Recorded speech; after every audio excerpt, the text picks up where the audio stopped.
आज हम समाज से ये पूछना चाहते हैं कि आप लोगों की बेटी के बारे में क्या राय है। क्या बेटियों को आप लोग पराया धन समझते हैं कि ये इस घर से दूसरे घर को चली जाएगी। समाज वाले पड़ोस वाले बेटियों पे ताना मारते हैं, बेटी की कमाई पर ताना मारते हैं। तो इससे पेरेंट्स का नज़रिया बदल जाता है, उनके प्रति गंदी भावना जाग जाती है। ये समाज से पूछते, इसके लिए समाज क्या जिम्मेदार नहीं है? समाज जिम्मेदार है, पड़ोसी जिम्मेदार हैं। आइए आज मैं आपको दिल्ली के गुरुग्राम की एक घटना राधिका यादव के बारे में बताना चाहती है। गुरुवार सुबह 10:30 बजे वो किचन में खाना बना रही थी, जिस पर उसके पिता की कुछ बात पर बहस हो गई।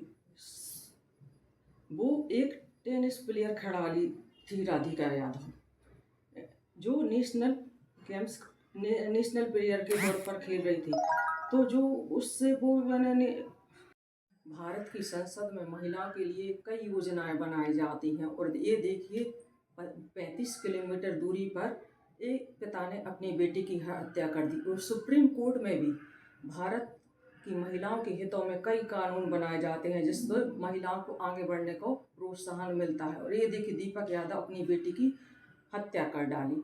इससे ये समझ में आता है कि भारत दो अलग अलग विचारधाराओं में बटा हुआ है। तो इन बेटियों पे गर्व नहीं कर सकते? जैसे भारत की ही राष्ट्रपति मुर्मू एक भारतीय महिला है, और भारत की महिला मुख्यमंत्री रेखा गुप्ता, पश्चिम बंगाल की मुख्यमंत्री ममता बनर्जी एक भारतीय महिला ही है। तो दीपक यादव को ये समझ में नहीं आया कि भारतीय महिलाएं कितना आगे बढ़ रही हैं। अब आपको अपनी बेटी पर गर्व करना चाहिए। भारत की ही महिला देखिए, ये टेनिस प्लेयर खिलाड़ी सानिया मिर्जा इंटरनेशनल स्तर पर खेल चुकी हैं, और ये कितने भारत के लिए मेडल लाई हैं। राधिका यादव हरियाणा स्टेट से बिलोंग करती हैं, जहाँ की हैं साइना नेहवाल। साइना नेहवाल ने भी इंटरनेशनल स्तर पर कई मेडल देश के लिए जीते हैं। ये तो इनके दीपक यादव को ये समझ में नहीं आता कि आपकी लड़की भी इंटरनेशनल स्तर पर ऊंचाइयों को छू सकती थी। लेकिन ये बोलते हैं, हमारे गांव के वालों ने बोला कि ये बेटी की कमाई खा रहे हैं। तो क्या बेटी का कमाई खाने में कोई गलत बात है? आपको तो गर्व महसूस होना चाहिए। पहले आप लोग बेटी को अपना बोझ समझते हैं, आज बेटियां इतनी जिम्मेदार हो गई हैं कि परिवार का बोझ उठाने में सक्षम है। अगर यही काम अगर लड़का करे तो आप लोग को गर्व महसूस होता है, और लड़की करे तो उसके लिए आप लोग प्रोत्साहन नहीं करते।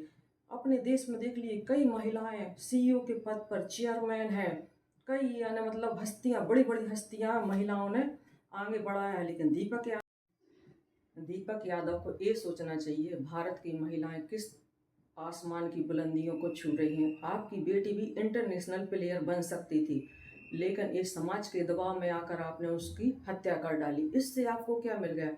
अब आपका परिवार को ये समाज वाले जीने नहीं देंगे, आप तो जेल में बंद रहेंगे। ये सोच दर्शाती है कि भारत भी अभी आधा भारत आधुनिक है और आधा भारत पिछड़ा हुआ है, जिसकी सोच अलग अलग कोई बदल नहीं सकता। क्या महिलाओं को अपनी जिंदगी जीने की स्वतंत्र अधिकार नहीं है? आज भी महिलाएं पुरुष प्रधान देश से आगे बढ़ रही हैं, तो इसमें हर पुरुष को गिल्टी फील हो रही है। ऐसा नहीं होना चाहिए। आज महिलाएं बहुत गर्व में का काम कर रही हैं। जो हमारी देखिए फाइटर जेट चला रही हैं, प्रियंका सिंह हैं, कर्नल सोफिया कुरैशी जैसे। ये तो सोचिए, पायलट छोड़िए, आज लड़ाकू विमान भी हमारी भारत की महिलाएं चला रही हैं। तो दीपक यादव ने इन महिलाओं के बारे में नहीं सोचा, और समाज की उन पुरुषों के बारे में सोचा कि आप बेटी की कमाई खा रहे हैं। तो बेटियां क्या बोझ है? बेटियां बोझ नहीं है। आपको तो गर्व महसूस होना चाहिए कि आपको भगवान ने इतनी अच्छी बेटी दी, राधिका यादव, जो अपने पैरों पर खड़ी होना चाहती और अपना अकेडमी चला रही हैं, जिसमें कई बच्चों को अपना ये प्रशिक्षण भी देना चाहिए। तो आपका तो सीना गर्व से महसूस होना चाहिए। अब ये समाज आपके आगे क्या अब आपको स्वीकारेगा? अब आपको गलत बताएगा। आपने अपनी बेटी की हत्या कर दी, तो आप उसमें बुरा हो गए। आपको आपके परिवार को ये बातें सब सहनी पड़ेगी। हम आज इस समाज से पूछते हैं, इसका जिम्मेदार कौन है? इसका जिम्मेदार ये समाज है, पड़ोस वाले हैं, जो बेटियों की तरक्की से जलते हैं, तो क्या बेटी क्या आप अपने ज़िंदगी को जीने के लिए स्वतंत्र नहीं है? उसे अपनी आज़ादी का हक नहीं है? उसको अपनी आज़ादी का। तो आज मैं समाज की महिलाओं से ये पूछती हूँ कि आप लोगों को अपने जीवन जीने का तरीका, अपने तरीके से जीने का स्वतंत्र अधिकार नहीं है? आज भी महिलाएं पुरुष पर निर्भर हैं। जब भी कोई महिला जॉब करती है और हस्बैंड भी जॉब कर रहा है, तो घर में कोई परेशानी आ जाती तो सारी जिम्मेदारी महिलाओं की होती है। जैसे बच्चों को स्कूल ले जाना, पढ़ाना लिखाना, किसी को घर में फीवर हो गया, पेरेंट्स की देख रेख करना, तो छुट्टी हमेशा महिलाओं को ही लेना पड़ती। इसमें पुरुष अपना छुट्टी नहीं लेता। अगर घर का कोई काम नहीं करे तो सब जिम्मेदारी महिलाओं पर होती है। आज मैं महिलाओं से पूछती हूँ कि महिलाओं को ये अधिकार नहीं है कि अपनी ज़िंदगी अपने तरीके से जिएं, स्वतंत्र होकर जिएं, और बेटियों को भी अपनी अच्छी परवरिश दें, उनको भी स्वतंत्र रहने का अधिकार दें।